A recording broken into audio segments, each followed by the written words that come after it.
میرے نبی پاک صلی اللہ علیہ وسلم نے فرمایا آخری زمانے میں 3-4 قسم کے لوگ حج عمرہ کریں گے۔ حضور کون سے؟ فرمایا ایک فخر کرنے کے لیے کریں گے، ایک دکھلاوے کے لیے کریں گے، ایک فرمایا تجارت کے لیے کریں گے، آج بھی کار آتا ہوں اور ذرا ریٹ بھی دیکھ آتا ہوں آج کل کیا ہے، اور ایک فرمایا وہ ہوں گے جو بھیک مانگنے کے لیے کریں گے کہ میں جاتا ہوں اور وہاں کچھ اکٹھا کروں گا۔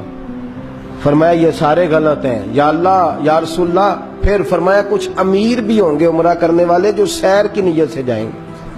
ہم نے دیکھا ہے معاذ اللہ تعالیٰ آج کے موقع پہ کہتے میں جدے چلا اتھے کی کتنے سمندر رہتے، میں کیا ہوتے پاکستان بھی ہے، خانہ کعبہ کی بات کر جو ملتا نہیں کہیں، گنبد خضرا کی بات کر جو دھرتی میں ساری دھرتی کو آباد رکھے ہوئے۔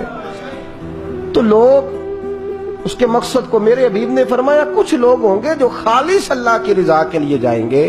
حضور وہ کون ہے؟ فرمایا وفد اللہ، وہ تو اللہ کی جماعت ہے، وہ اللہ کی، وہ رب کا گروہ ہے۔ تو حضور انہیں کیا ملے گا؟ فرمایا وہ دعا کریں گے تو اللہ ان کی قبول فرمائے گا۔ اللہ نے انہیں بلایا ہے، وہ اللہ کے مہمان ہیں، جو دعا مانگیں گے رب ان کی قبول فرمائے گا۔